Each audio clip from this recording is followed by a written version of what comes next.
Hallelujah, Hallelujah, Hallelujah, Hallelujah.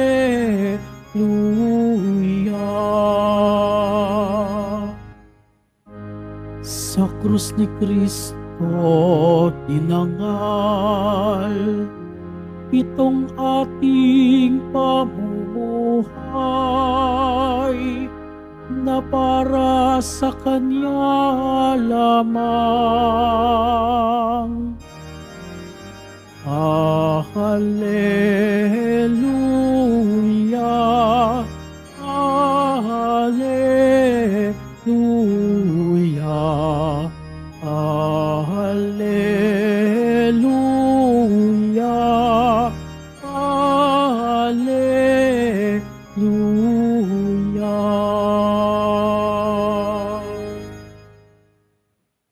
Sumainyo ang Panginoon, At sumairing. ang mabuting balita ng Panginoon ayon kay San Marcos. Papuri sa iyo, Panginoon. Noong panahong iyon, si Jesus kasama ang kanyang mga alagad ay nagtungo sa mga nayon ng Cesarea, sakop ng Filipo.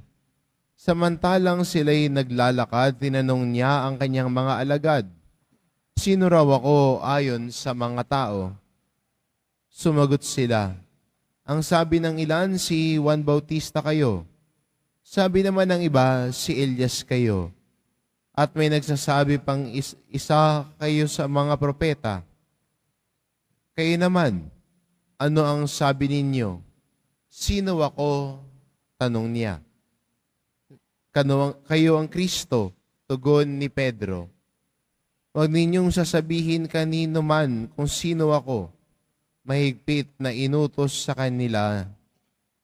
Mula noon, ipinaalam na ni Jesus ang kanyang mga alagad na ang anak ng tao'y dapat magbada ng maraming hirap.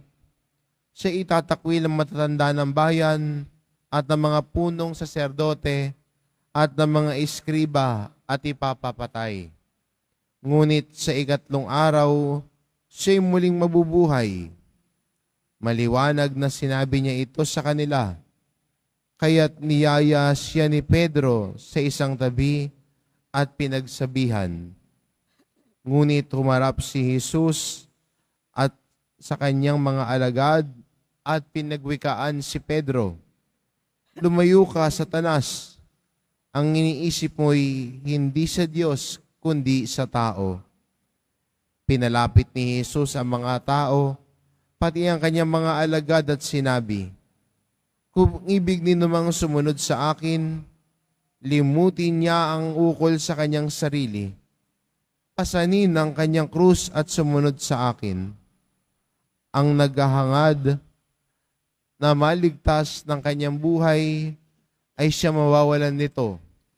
Ngunit ang mag-alay ng kanyang buhay alang-alang sa akin at sa mabuting balita ay siyang magkakamit niyon." Ang mabuting balita ng Panginoon. Pinupuri ka namin, Panginoong Hesukristo. Magsiupo po ang lahat.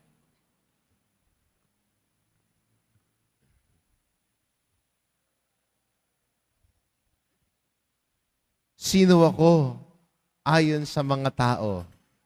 Yun ang unang tanong ni Jesus sa kanyang mga alagad. Kung sino siya ayon sa mga nababalitaan niya. At nagbigay ng kanya-kanya mga sagot ang mga alagad. Ang sabi ng iba, si Elias kayo, si Juan Bautista, o isa sa mga propeta. Pero nagbago ho ang tono ng kanyang tanong nung sinabi niya, "Sino naman ako para sa inyo?" Mula sa isang tanong na parang nais niyang makakuha ng impormasyon. At tinatanong, sino ako ayon sa mga tao? Naging tanong niya ay medyo naging personal na. Sino ako para sa inyo? Magandang sa kung isasali natin, no, pwedeng i-rephrase yung tanong eh. Sino ako ayon sa pagkakakilala ninyo? At sagot ni Pedro, kayo ang Kristo. Dahil nakita ni Pedro sa paglilingkod ni Jesus, habang kasama niya si Jesus, nakilala niya sino si Jesus. Maganda rin sa atin, no, bilang mga Kristiyano, sa patuloy nating paglalakbay, sa patuloy nating paglalim sa ating pananampalataya, ay mas nakikilala natin si Jesus. Nakikilala natin ang kanyang buhay, ang kanyang mga aral at turo. At yun ay ginagawa natin tuwing tayo ay nagtitipon tuwing linggo. Ang mga salita niya ay pinagdinilayan natin. Ang buhay at aral at turo niya ang pinagdinilayan natin at pinakikinggan natin. At sana sa paulit-ulit nating pakikinig ng salita ng Diyos, mas nakikilala natin si Jesus. Ano ang nais niya? Ano ang nais niya para sa atin? Hindi ba pag nakikilala mo ang isang tao, nalalaman mo rin yung ayaw niya at gusto niya? Hindi ba sa mga mag-asawa, lagi sila nagtatanungan, sige nga, ano ang favorite food ko? Ano ang paborito kong inumin?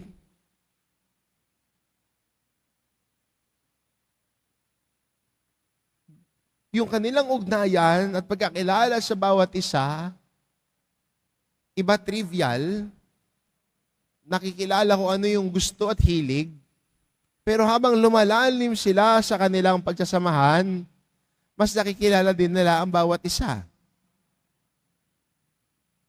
Nakikilala ng mister niya ang kanyang misis. Ano yung mga ayaw niya? Ano yung nagpapainit ng ulo niya? Ano yung magpapagaan ng loob niya? Alam ni misis, isang tingin pa lamang kung may problema ang kanyang mister. Alam niya sa isang tingin, kahit hindi sabihin, kung pagod siya o hindi. Alam ni mister kung may nagawa siyang mali kasi hindi na siya pinapansin. Wala man sabihin, pero alam ng bawat isa at nababasa yung aksyon ng bawat isa dahil nakikilala nila ang bawat isa. Ano yung nais nung isa?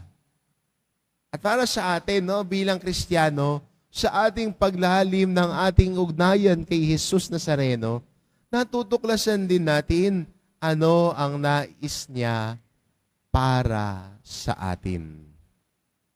Ano ang nais ng Diyos para sa iyo?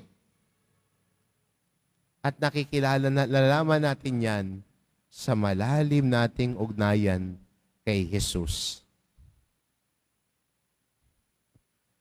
Dati ho may isang lalaki nagsabi ho sa isang pari, Father, paano ko ba malalaman ang tawag ng Diyos sa buhay ko?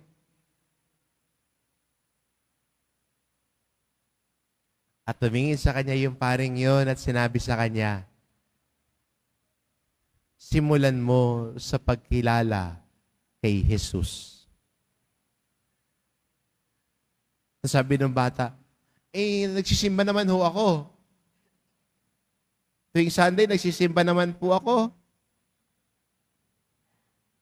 At sabi ng pari sa kanya, laliman natin. Kilalanin mo ang aral, turo, buhay ni Jesus. Pag yun nalaman mo at sinabuhay mo, matutuklasan mo rin ang tawag niya para sa iyo. Mga kapatid, magandang imbitasyon sa atin bilang mga Kristiyano ngayon na kilalanin si Jesus. Alamin ang kanyang aral at turo. Alamin ang nais niya para sa atin.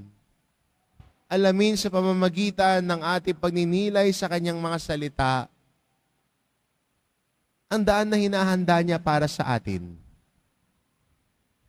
Nang sa gayon, sa pagkilala natin kay Jesus, natutuklasan din natin ang tawag niya para sa atin. Kaya magandang tanong, ano ang tawag ng Diyos para sa iyo? Sa pagkasunod na yugto ng ating ebanghelyo, nung si Pedro ay sinabihan ni Jesus, pinagsabihan ni Pedro si Jesus na wag sana mangyari yung mga sinasabi ni Jesus